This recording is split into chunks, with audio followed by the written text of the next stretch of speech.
today we have Chad Bouton here. He is a board member on the Trident Disabilities Board of Directors. He's actually our president. And today we're going to be talking about his different writing of articles and his different interviews, and mainly his impact on the gaming industry for people with disabilities and accessibility. Chad has written for Nintendo. He's also done an article for Blind Newswire, and he has some other things that he's working on right now. And then he's done 2 interviews with RNIB Radio, which is the Royal National Institute of Blind People. So he has some work already in this area, and he's pretty well known on that. Chad, is there anything you want to say to introduce yourself or anything I missed out on there? No, but it's good to meet everybody. Again, my name is Chad Bouton. I am a 28-year-old blind adult, and for about the last, I'd say 17 years, I've been losing my vision due to retinitis pigmentosa. And I wasn't meant to be a writer. I never thought I would be a journalist, but sometimes in life things just happen for a reason, and this whole writing gig fell into my lap. I'm a very faithful person, so I believe that I was meant to do this by a higher purpose. So I've just been doing what I can to further my exposure and get my name out there, and hopefully make this into a full-time job, and then hopefully maybe even my own brand. So awesome. We'll just see what happens. And you first started writing, your first article was with Nintendo, correct? Yeah, so I wrote for Nintendo Life, which is out of the United Kingdom, and they're one of the big known covers of they covered everything Nintendo. When a new game releases, or when there's rumors going around that a new game might be released, they're kind of like the first people to put those things out to the public.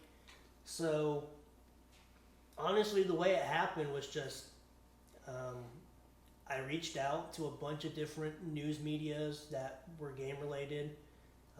Just sent out an email saying, "Hi, my name is Chad Bouton. I'm a blind gamer, and I'd like to write for you."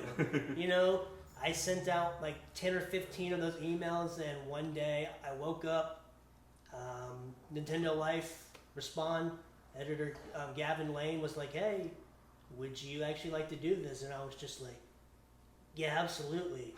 But it took me a day to respond because I didn't believe it was real. When I first actually saw the email, I just looked at it and said, "Oh, it's just going to be a no." So I didn't read it for a day.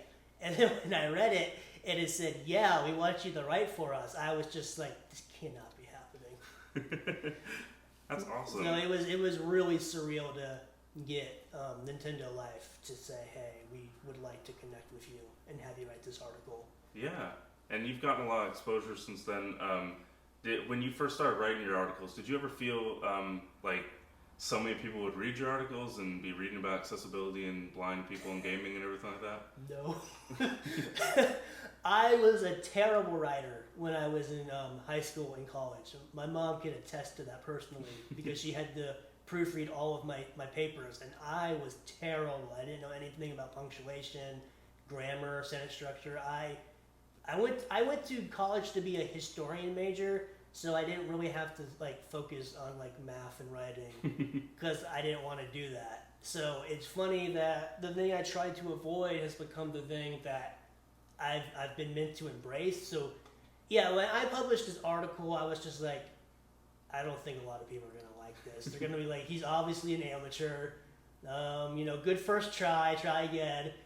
But I think the last time I checked, it had over 100 different comments on the article on their website. Yeah. And then it had a combined total of nearly 100 likes on their tweets and a number of shares and retweets. So it was just crazy. Every time I would read a response or see a new retweet or a quote tweet, I would just smile because I couldn't believe that people were actually reading my article. Yeah, and I mean, you said you went to school into history, but yeah. I mean, now you're making disability history, so at least you went somewhere with that. Yeah, at least that's a good way of thinking of it.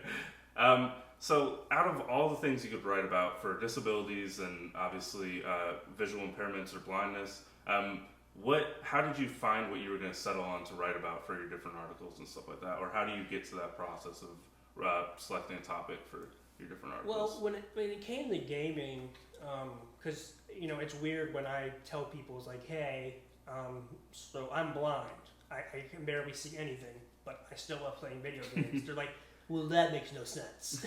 Like, how can you play video games if you can't see? And you know what? There are different ways, but originally, when the pandemic happened, I got furloughed from my original job with Southeastern Guide Dogs. Yeah. And I was just kind of waiting to see if when I get called back, or basically just waiting for the world to return to normal. And in the meanwhile, I was just like, I want to do something. I'm bored. I don't have any hobbies that I really enjoy other than that are like geek nerdy related, so like comics and all that type of stuff. And I had always wanted to do YouTube, like uploads, because I've loved Let's Plays. Yeah. That's basically people playing the game and then commentating as they're playing the game, helping you through the game. So I've always wanted to do that in some way, but I was just like, well, one, I'm not confident enough to try that, and two, I don't think I'm a good enough gamer to do that. But when the pandemic happened, I really wanted to play video games again because I had all the time in the world. So I asked a good friend of mine that I met at Southeastern Guide Dogs named Caden Peverly, who's a professional photographer. So I'm like, he knows cameras, he knows mics, he's the best person I could go to help me get anywhere to like kind of professional for this. So I asked him if he would, be my partner in this, because obviously a lot of the older games I can't play without anyone helping me. So he said yeah, so we started playing games, and then my sister, my big sister that is, Heather, asked me, so she's like, so why do you like uploading games? And my question, was, basically, well, why do I like playing games? And I thought, well, I like playing games because I like showing people that even though I can't see to play the games, I still enjoy the culture, the community. I enjoy the stories that these games share, the worlds that they build, the actors that voice these characters and bring them to life. I just respect the field of gaming all over. So I just wanted to show people that, one, I'm a blind person that's passionate about gaming, and whether it's my friend is going to play a game and I'm going to watch him play the game, or I'm going to have a controller and he's going to be telling me, dude, you got to go forward, not backwards. All your party members are dying. Just helping me still play games. I just thought, the thing I want to do is just show people that I'm not going to let my disability stop me from playing games. Yeah. And then she said, well, you should look at reaching out to these companies and asking them if you can write an article about gaming and right. being blind and still playing games. And that's literally how I started out with Nintendo Life. Is my sister gave me an idea saying you should reach out to like some of these gaming magazines and websites, ask them, can I write an article for you? And I did. It took about 15 emails, but I got the yes I needed. And what they say, the rest is history. And change the landscape a little bit and everything. So, and then when it comes to like, these more like disabled centered, like Blind Newswire and Disability Newswire, RNIB, these are more things about my actual disability, my story, me growing up, and the struggles I've had with my mental health and my emotional health. So I just write from a personal place, and I just try to make my story positive and uplifting for people. And then when I was asked start writing articles about other disabled related things, I just thought the best thing I could do is highlight people that are out there living their best blind life and making a difference for the people around them, whether they're blind or not. Awesome. Yeah. Okay, so Chad, what do you think disability advocacy looks like in the gaming space, and what do you think you should be advocating for? What do you personally advocate for? What do you think should be changed, type thing, in the gaming space for disability? So there's a lot of interesting things going on in the world of gaming. Recently, the big thing has been accessibility. There have been a lot of AAA studios making the move towards making their games actually have accessibility options. So one of the first big ones that I was alerted to was The Last of Us Part 2. I know right now, like the big one that just came out this year was Far Cry 6. And basically, accessibility for a blind person, at least for me, is, we need like haptic feedback, which is basically the controller helping us know whether we're taking damage or we're over something that we need to pay more attention to. I think the thing that I am advocating for the most in games is text-to-speech, because there are still a lot of games that do not include any sort of voice acting. And so if it's a very big, like, visual novel game, good luck having a blind person trying to reach a game. It's just not going to happen. Yeah. So if you're not going to do voice acting and have all of your game voice acted like Fire Emblem Three Houses did, the thing about that game is its text is so small that a blind person cannot read it. But the entire game has nothing but voiced lines, so you don't have to worry about reading it. Right. So my thing is, if you're not going to make your games have voice acting in them, we need text-to-speech, because we need to know where to go next, what the story is actually about. Are these characters important to the story? So I focus really on text-to-speech. I also focus on like button mapping. So I know the thing that Ratchet and Clank, the newest game, did is they would actually map like full-on actions to a certain button. Yeah. So I think it'd be easier if, like, say you have to do a very like visually like taxing kind of like something that requires a lot of vision for you to do. I think the easiest thing we could do for gamers, especially with the new controllers that they're making, is just map that action to the button. So all you'd have to do to, like, oh, you need to do a side jump and shoot. Well, I can just map that to triangle. Right. Or I can, snap this to square, or put it on the R stick. So I think things like that. So, because a lot of the times these games, have a lot of platforming, so we're not going to see how far we need to jump or where we need to jump Right. to, or avoid. So I think button mapping, haptic feedback, so that's the controller helping us know where we are or what's happening to us environmentally, and of course text-to-speech. I think those are like the three big things that I, as a gamer playing blind, advocate for. That's awesome. Yeah, I know personally myself with my blindness, definitely games with smaller text is a lot harder. So that's something that's a great idea to move forward. Yeah, and the thing is, if you're not going to also put in different font sizes, which some games don't and some do, Right. then again, that text-to-speech would be very helpful. And I feel like nowadays, if your game is like still being made like old school Pokemon, I mean, I think you're really out of date and you're out of touch to the gaming community, because a lot of people might not think blind or disabled gamers are gaming, but we are. And I think if these companies just continue to make the games as they always have, they're doing a disservice to their game. Right. So, in your opinion, where do you think you would see the future of gaming going? Do you think there'll be a lot more accessibility features in there? Do you think that you're seeing a lot of companies are moving more towards this accessibility, or do you think it's going to be a harder struggle to get a lot of these companies on board? We are seeing a lot of bigger companies like Ubisoft, Insomniac, Naughty Dog. They are making games, or have been making games little by little with accessibility options, whether maybe just a little bit in the beginning, but then some, like Naughty Dog, like some Last of Us Part 2 has everything. It has just accessibility options for blind, deaf, people with sensory as well as physical disabilities. So there are definitely companies out there right now that are making their games from the ground up to be played by anyone, regardless of their disability. And then there are other companies that really aren't making their games for the disabled gamer. And I think when I was doing my article for the Nintendo Switch and looking at their games, I did see that a lot of the accessibility in those games was accidental. And what I mean by that is that they had this in the game, but it wasn't meant to be used Right. in the way that a blind person is using it as. So that's accidental accessibility. It accidentally became an accessibility option.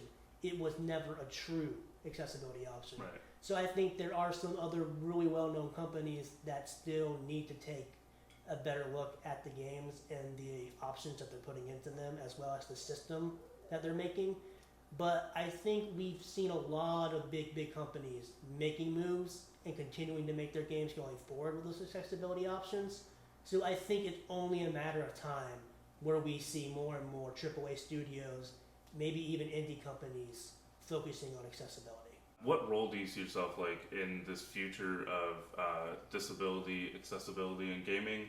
And what roles do you think other people could take on in this emerging landscape where they could kind of tackle these accessibility things as well and get these companies' attentions and stuff like that? What do you think is the best? Well, I mean, in a perfect world, I'd love to build myself up enough to where a company like a Nintendo or a Naughty Dog or an Ubisoft is reaching out to me and asking me to consult with them on a game.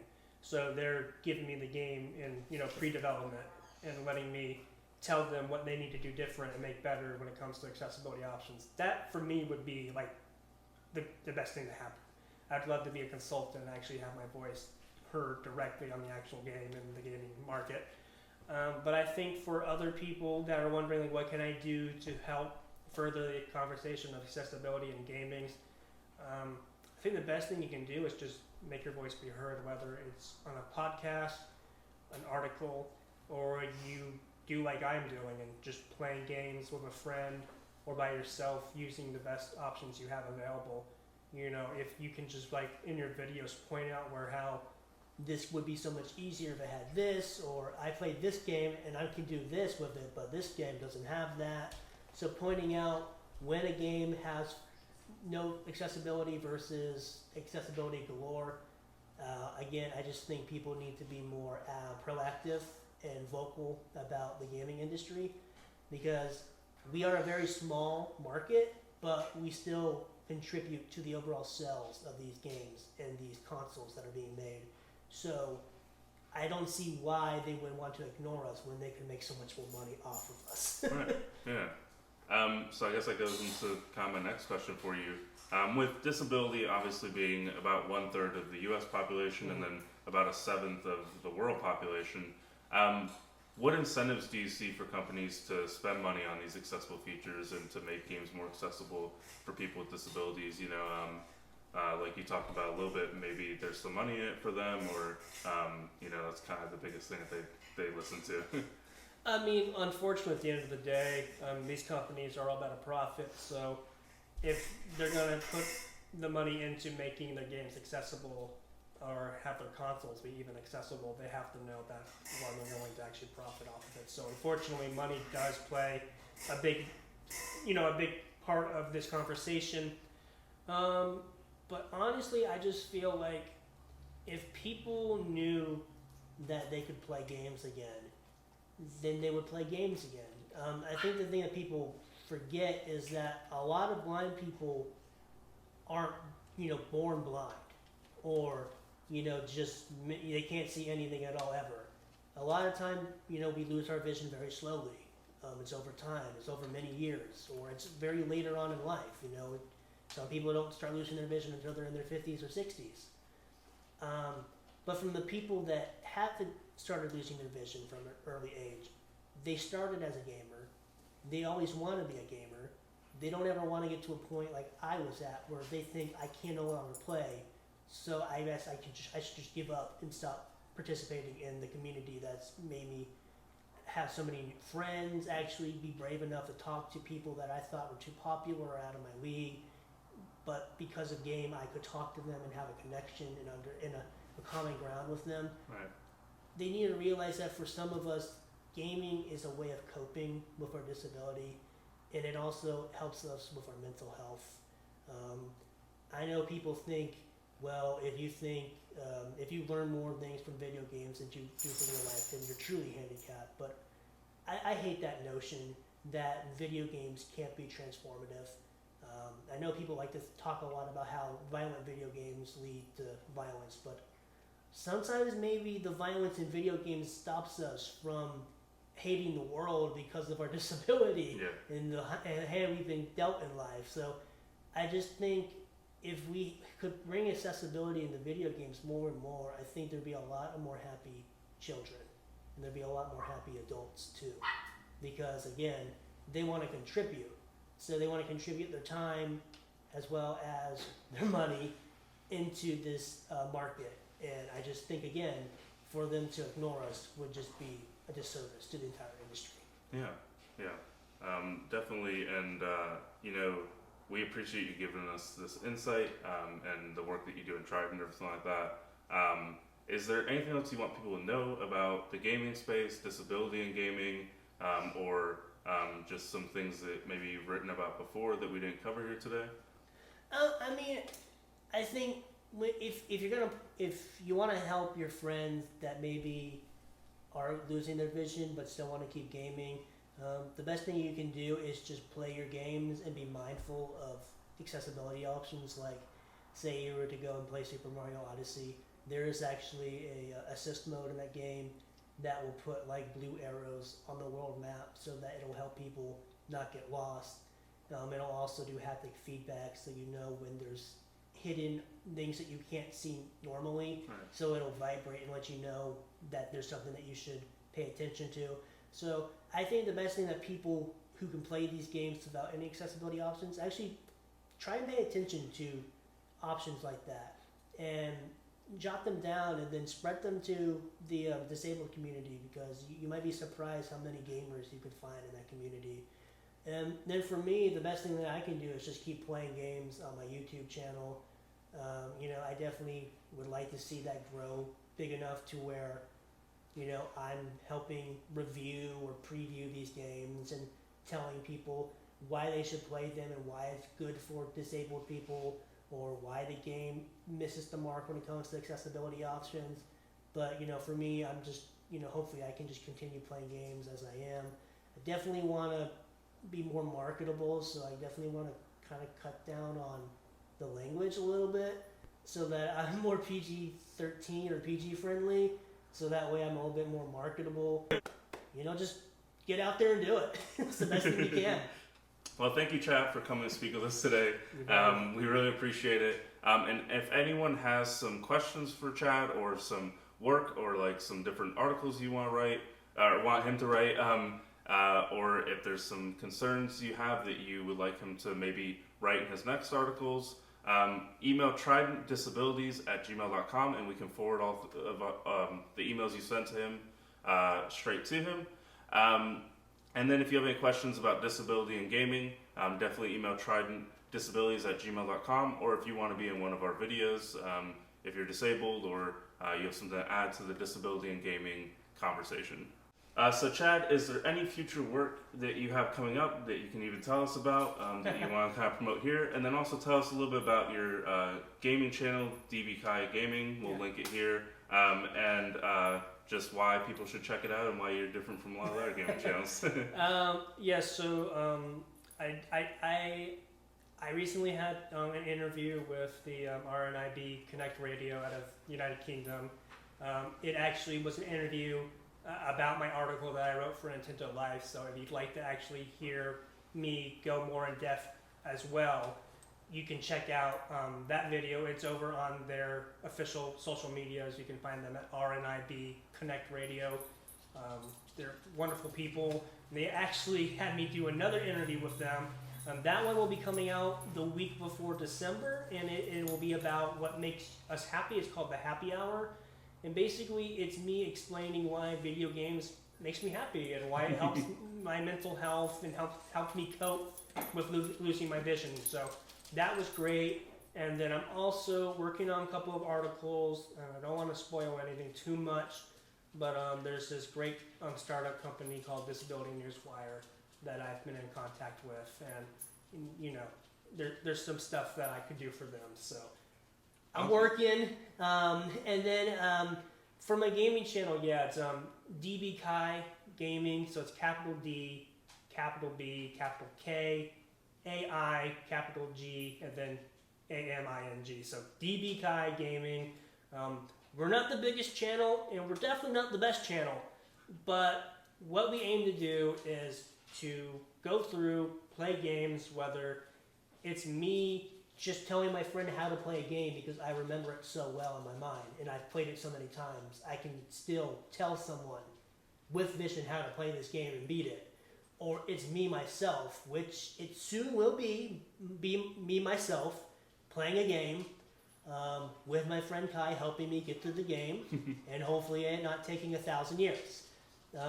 We're just about to start our Tales of Arise Let's Play. That will be a hybrid Let's Play. I will navigate and do everything that is in a town, and then when it comes to the battles and outside in the really, really big open worlds, Kai will take control. So it'll kind of be a hybrid. It'll be me playing, but him playing, so again, that the game doesn't take 1,000 years. Yeah. But with the release of the newest Pokemon game on the Switch, that is a game that I myself am going to play, do all the navigation and battling in. So we got those 2 Let's Plays coming up very soon as we finish our Ratchet and Clank Let's Play. Hopefully, again, if you want to check us out, we'd love to. Again, I definitely think we need to become a little bit more PG friendly, but I really hope that it can show people like, hey, if you're willing to put the work into it, you can do anything, no matter what it is that you have going wrong in your life. You just got to make your disability, just a part of your story and not let it define who you are. Right. Well, thank you again, Chad. Go check out DB Kai Gaming. We'll link them down in the description below, and a couple of Chad's articles or interviews that he's done. We'll link those down in the description and in this video. Definitely go check him out and support other disability streamers in the YouTube space and everywhere. If you're looking for any help or you want to add something to the disability and gaming conversation, email tridentdisabilities@gmail.com, and anything for Chad we can forward to him, or anything for us we can deal with there. But have a great day, and see y'all later. Thank you guys so much. Keep gaming!